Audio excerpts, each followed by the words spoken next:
बड़ी अहम ये बात है कि जो आर्मी का जो एक्ट है वो आज पास कर लिया गया कौमी असम्बली से। सेनेट की जो कमेटी है उसने भी उसको अप्रूव कर दिया। कल सेनेट में भी पास होके तो चला जाएगा, वो फिर ऑर्डिनेंस बन जाएगा और यानी वो लेजिस्लेशन हो जाएगी और सदर पाकिस्तान के दस्तखतों के लिए चला जाएगा। एक बड़ा इशू जो है वो हल हो जाएगा। इसमें 3-4 चीज़ें हैं। आज जमीयत उलमा इस्लाम ने अब्सटेन किया, जमात इस्लामी ने अब्सटेन किया, बिल्कुल ऐसे फाटा के मेंबरान ने भी अब्सटेन किया। इसके ख़िलाफ़ वोट नहीं डाला, अब्सटेन ही किया, यानी वो बोलते रहे। रायशुमारी तो वोट तो डाला, इस तरह से नहीं हुआ वो। तो अब ये एक लेकिन बड़ी जमातें जो हैं पाकिस्तान पीपल्स पार्टी और पाकिस्तान मुस्लिम लीग नवाज़, उन्होंने इसको सपोर्ट किया। पीपल्स पार्टी ने तो अपनी जो तरामीम थी वो भी वापस ले ली। अब बहुत सारे लोग ये सवाल कर रहे हैं कि जी आर्मी चीफ़ की जो एक्सटेंशन है वो कौमी सलामती का मामला कैसे, यानी इस पर वो सवाल करते हैं। तो एक उनका सवाल लेजिटिमेट है, लेकिन उसका अगर हम उसका जवाब ढूंढने की कोशिश करें तो इस वक्त जो हालात हैं वो वाक़यातन उनके मुताबिक ये कौमी सलामती का ही इशू है। बिल्कुल। देखें, कासिम सुलेमानी के जो उनकी जो अमेरिका ने जो उन पर हमला किया और वो इस दुनिया से चले गए, इसके बाद की जो सिचुएशन है उसमें दोनों जो बड़ी ताकतें हैं अमेरिका और ईरान, अमेरिका बहुत बड़ी ताकत है, एक छोटा मुल्क है लेकिन बहरहाल एक पावर है, वो बिल्कुल एक स्टैंड ऑफ किसी सूरत हाल है। अच्छा, अब ईरान ने ये कहा है कि हम रिटेलिएट करेंगे, हमने पूरी दुनिया में जो अहदाफ हैं वो देख ली हैं और हम छोड़ेंगे नहीं।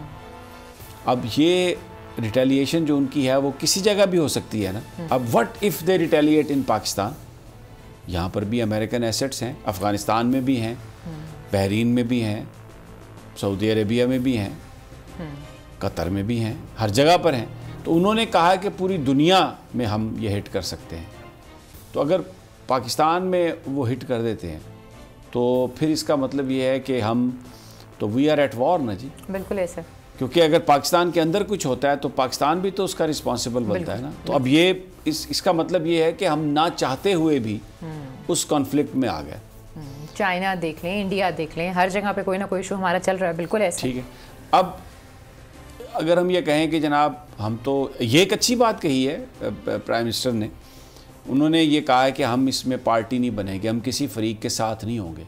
अमेरिका ने पाकिस्तान की तारीफ़ की है, स्टेट डिपार्टमेंट ने ये कहा है कि जिन लीडर्स ने पिछले अरसे में कोशिश की ईरान के साथ निगोसिएशन करने की, उनमें इमरान खान साहब भी थे। सऊदी अरब और ईरान के दरमियान उन्होंने टेंशन को डिफ्यूज़ करवाने की कोशिश की। जापान के वज़ीर-ए-आज़म भी थे, बहरीन के हुक्मरान भी थे। तो इनकी उन्होंने तारीफ़ की। तो पाकिस्तान इस लिहाज से अपनी जो उसकी एक हैसियत है गैर जानिबदाराना, उसको उसने अभी तक मेंटेन किया है। यहाँ पर भी हमारे वज़ीर ख़ारजा ने जो स्टेटमेंट दी उसमें उन्होंने कहा जी बिल्कुल कतई तौर पर हम किसी के साथ ही नहीं बनेंगे।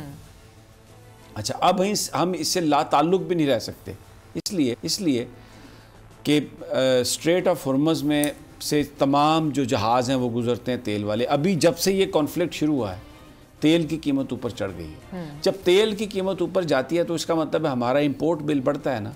अगर हमारा इंपोर्ट बिल बढ़ता है, चीज़ें महंगी हैं, अगर ट्रांसपोर्टेशन महंगी होती है तो हर सामान की जो कीमत है वो ऊपर बढ़ जाती है। तो इसका मतलब है कि महंगाई ने हमें हिट किया। बिल्कुल। इसका ये मतलब भी हम ले सकते हैं कि जो अहदाफ इक्तिसादी तरक्की के हमने मुकर्रर किए वहाँ तक भी हम नहीं पहुँच सकते।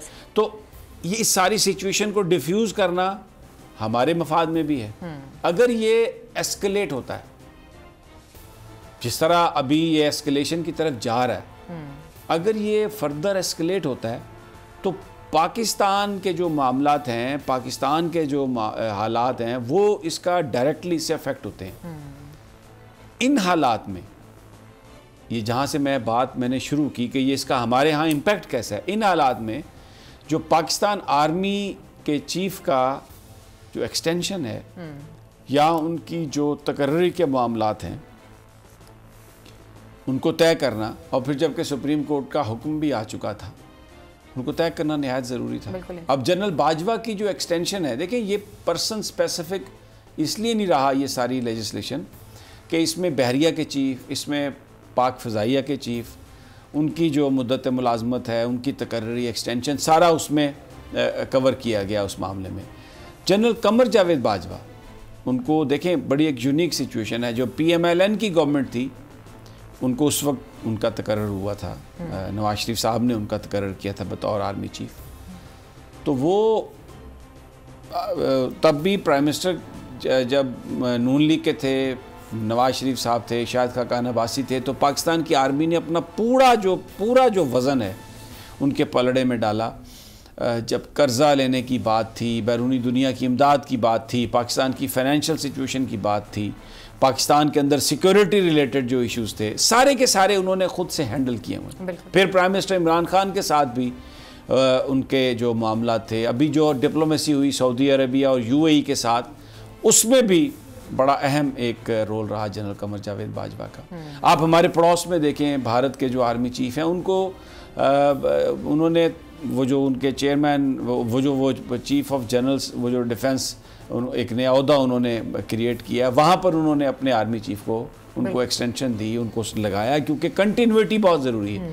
मुझे याद है जब ये गल्फ़ वार हो रही थी, तो उसमें ये जो सारा अमेरिका का जो मामला था, तो उसमें एडमिरल मलन की जो तैनाती थी उसको थोड़ा उसमें एक्सटेंशन दी गई थी, उनको साथ रखा गया था। इवन जो प्रेसिडेंट थे, उन्होंने रिपब्लिकन्स जो सेक्रेटरी ऑफ डिफेंस हैं, उनकी जो है तैनाती, उसको कंटिन्यू रखा था, अपने साथ रखा था। तो कंटिन्यूटी इन सारे हालात में, ये बड़े खौफनाक हालात हैं इस वक्त।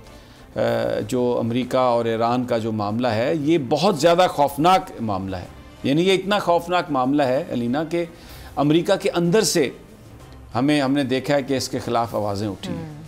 यानी प्रेसिडेंट ट्रंप ने ये कहा कि जो ईरान के जो कल्चरल साइट्स हैं, ईरान की जो हिस्टोरिकल साइट्स हैं, हम उन पर भी हमला करेंगे। आज तक वो कभी भी जो कल्चरल साइट्स हैं वो जंगी टारगेट नहीं रही। उस पर जो पेंटागन के चीफ हैं, जो उनके सेक्रेटरी डिफेंस हैं, उन्होंने इस बात की वजाहत की, उन्होंने इस बात की तरदीद की। उन्होंने कहा कि नहीं जनाब, हम बिल्कुल नहीं करेंगे किसी भी कल्चरल साइट पर हमला। तो यानी अमेरिका के अंदर से जो आवाज़ें उठ रही हैं, उसमें वो बहुत सारी आवाज़ें ऐसी हैं जो प्रेसिडेंट ट्रंप ने जो बात कही है उसको वो इंडोर्स नहीं कर रहे। फिर आप देखें इसका इम्पैक्ट आया, इसका मतलब पूरी दुनिया में इसका इम्पैक्ट इस तरह से आया कि जो जर्मन है, उन्होंने इसकी फ़ौज जो है ना अपनी इराक़ से वापस थोड़ी उसकी तादाद कम करने के लिए कहा है। और जो इराक़ की अपनी जो पार्लियामेंट है, उन्होंने जब ये कहा कि तमाम फॉरेन फोर्सेस वहाँ से निकल जाएं, तो आप ये देखें कि कल्चरल साइट्स की बात की, उसको सेक्रेटरी डिफेंस ने कहा कि नहीं, हम ऐसा नहीं करेंगे। प्रेसिडेंट, अपने प्रेसिडेंट हैं फ़ौज के, अमेरिकी फ़ौज के बगदाद में, उन्होंने ये कहा कि हम इराक़ छोड़ रहे हैं। जब वो ड्राफ्ट, एक्चुअली वो डेलिब्रेट था, वो ड्राफ्ट हुआ क्योंकि फ़ौज ने ये कहा कि हमें आप यहाँ से निकाल लें, इसलिए कि ये जो अब जंग आप करने जा रहे हैं, इस जंग से ये यानी उन चीज़ों पर मबनी नहीं है जिसका अमेरिकन कॉन्स्टिट्यूशन और वो सब कुछ जो उसका हवाला दिया जाता है।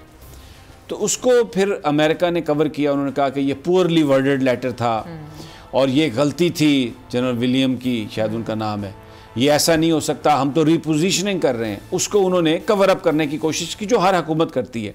मैं जो बात जो मैं कहने की कोशिश कर रहा हूँ कि ये एक ऐसी सिचुएशन है जो बहुत अनवांटेड सिचुएशन है। बिल्कुल ऐसा। अब आप देखेंगे पाकिस्तान अफ़गानिस्तान में कॉन्फ्लिक्ट है, ईस्टर्न बॉर्डर हमारे जो हैं वो हॉट हैं, और अगर इन हालात में यहाँ पर अगर जंग हो जाती है, ईरान के अंदर अटैक हो जाता है, वहाँ पर अनारकी होती है, तो क्या होगा? बेटर, अगर जैसे मैंने पहले कहा, खुदा न खास्ता अगर कोई मामला पाकिस्तान में हो जाता है, तो इसका मतलब है कि जो बैटल फिर ग्राउंड है वो पाकिस्तान बन जाएगा प्रॉक्सी वॉर्स का। It should not have happened. यानी ये जो कासिम सुलेमानी वाला जो वाक़या है, ये एक ऐसा वाक़या है जो जिसकी यानी बोरिस जॉनसन ने भी ये कहा कि मैं उनकी मैं उसको इंडोर्स तो नहीं करता, लेकिन मैं उनकी तारीफ़ नहीं कर सकता। इस वाक़े को जो यूनिलेटरल अटैक है अमेरिका का, अमेरिका के अंदर से वॉइसेस उठी हैं, उनके इत्तेहादियों ने बात की है, और इस्लामिक वर्ल्ड ने भी कोई इसको, किसी ने इसको कंडोन नहीं किया।